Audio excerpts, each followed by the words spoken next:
Before Apple was a trillion-dollar empire, before iPhones were in everyone's hands, Steve Jobs was just a barefoot college dropout with a dream.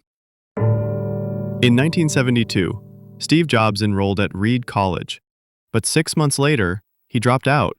He didn't see the value in spending his parents' savings on something that didn't inspire him. But he didn't leave the campus completely. He stayed, sleeping on friends' floors, returning Coke bottles for food money, and auditing classes that interested him. One of those was a calligraphy class. He had no idea it would change computing forever. In 1976, in a small garage in Los Altos, California, Steve and his friend Steve Wozniak built the first Apple computer. They didn't have funding or experience, but they had vision. They sold their first batch to a local computer shop, using the money to build more units by hand. The Apple I was born, not flashy, but revolutionary.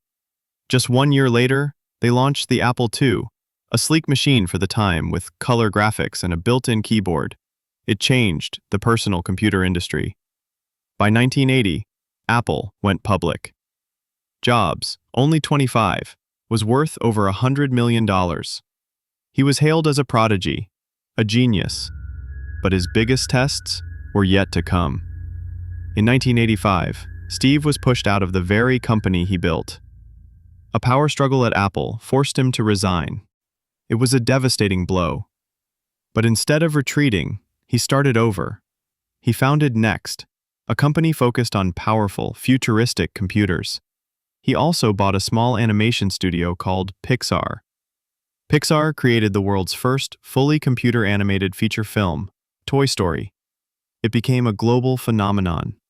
At the same time, Next was gaining attention.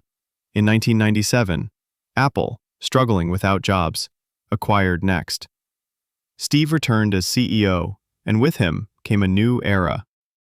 Under Jobs' leadership, Apple launched a wave of innovation: the iMac, iPod, iTunes, iPhone.